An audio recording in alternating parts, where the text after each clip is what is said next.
Every single weapon humans ever designed before one particular invention required the same thing: physical closeness to the enemy. Spears, arrows, swords, axes, catapults, every one of them required either direct contact or the stored energy of a pulled string or a raised arm. The maximum range of a skilled archer with the finest bow ever made was perhaps 300 meters on a good day.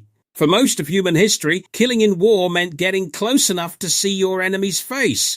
Then a group of Chinese alchemists trying to make a potion for immortality accidentally mixed the wrong 3 ingredients together, and the entire history of warfare, politics, crime, exploration, and human civilization changed forever. The story of how guns were invented is not a story about weapons. It is a story about chemistry, curiosity, accident, and the gap between discovering something and understanding why it works. And it is a story that begins not with a soldier, but with a monk looking for eternal life. The 3 ingredients were charcoal, sulfur, and potassium nitrate, a naturally occurring salt also known as saltpeter. Each of these substances is completely ordinary on its own.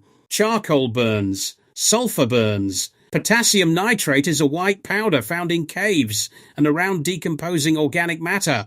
None of them alone is particularly dangerous, but mixed together in the right proportions, ground fine and exposed to a spark, they produce something completely different: a sudden violent release of energy in the form of expanding gas, heat, and light and explosion. The Chinese called this mixture huoyao, which translates roughly as fire medicine. The discovery of gunpowder in China is traditionally dated to sometime around the 9th century, during the Tang Dynasty, and the first written record of the formula appears in a military manual from around 850 CE. Within decades of its discovery, Chinese engineers and military commanders began experimenting with what this substance could do. The first uses of gunpowder were nothing like guns.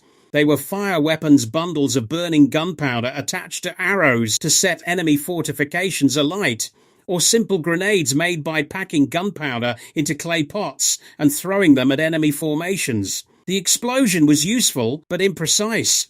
The real conceptual leap, the one that eventually leads to everything from a musket to a modern rifle, required someone to ask a different question. Instead of letting the explosion spread outward in all directions, what would happen if you contained it inside a tube, closed at one end, with an object sitting in the open end? The expanding gas would have nowhere to go but forward. It would push the object out of the tube at enormous speed. The first person who thought of this, and we do not know their name, invented the first firearm. The earliest surviving examples of this idea are Chinese fire lances, which appeared around the 10th and 11th centuries. These were essentially bamboo tubes filled with gunpowder that produced a burst of flame and burning material when ignited somewhere between a flamethrower and a very primitive shotgun. They were held and pointed by a soldier and used at close range.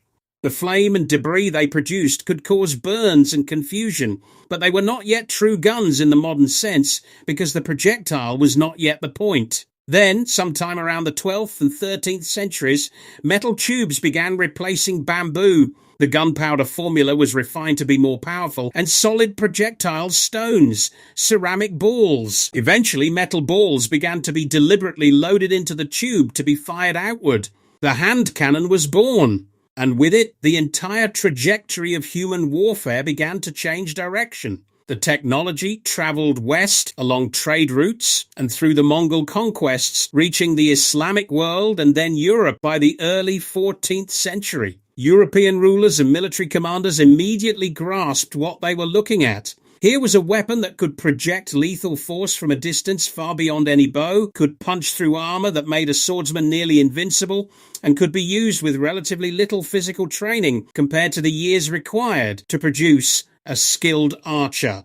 The early cannons of 14th century Europe were crude, unreliable, and as dangerous to the people operating them as to the enemy in some cases, but they were evolving rapidly. By the mid-15th century, cannon technology had advanced enough that when the Ottoman Sultan Mehmed II brought massive cannons to the walls of Constantinople in 1453, the stone walls that had protected the city for 1,000 years crumbled in weeks. The age of castles and fortress walls as military strategy effectively ended in a matter of months. An entire system of warfare that had shaped European politics for centuries became obsolete within a single lifetime. Not the shift from cannon to handheld firearm, the true gun, happened in parallel. The arquebus, a heavy handheld firearm that appeared in Europe in the late 15th century, required a forked rest to support its weight and a slow-burning match cord to ignite the powder, but it could kill an armoured knight at a distance where that knight had no chance of striking back. The social implications of this were enormous. Armour, which had defined the military aristocracy for centuries and required enormous wealth to produce, became useless. A peasant with a cheap gun could kill the most heavily armoured nobleman in the world. The technology was slowly and brutally democratizing violence in a way that had profound effects on the social and political structures of every civilization it touched. The refinements that followed over the next 3 centuries moved steadily in one direction, making guns faster to load, more reliable to fire, and more accurate at greater distances. The matchlock gave way to the flintlock, which replaced the slow-burning match with a flint that produced a spark when struck, making the weapon usable in wet conditions and faster to operate. Rifling the cutting of spiral grooves inside the gun barrel that caused the bullet to spin and travel in a far more stable and accurate path was developed in the 16th century, but became widespread only in the 19th, when manufacturing technology made it practical at scale. The percussion cap replaced the flintlock in the early 19th century, making the firearm reliable in almost any weather condition. Metallic cartridges, which combined the bullet, the powder charge, and the ignition mechanism into a single self-contained unit, appeared in the mid-19th century and transformed the rate of fire dramatically. The repeating rifle and the revolver followed almost immediately. By the time the American Civil War was fought in the 1860s, rifled muskets with metallic cartridges were killing men at ranges and rates that the generals on both sides had no tactical training to manage, because all their training was based on the assumption of smoothbore muskets with much shorter effective range.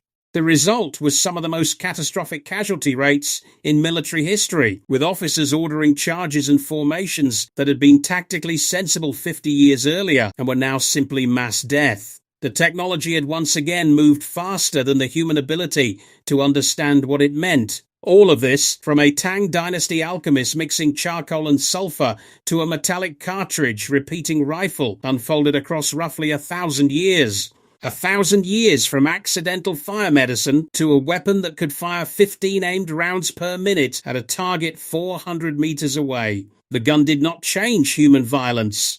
Human violence was already there. What it changed was the distance, the scale, and the accessibility of that violence, and those 3 changes reshaped every war, every government, every empire, and every border on the map of the modern world.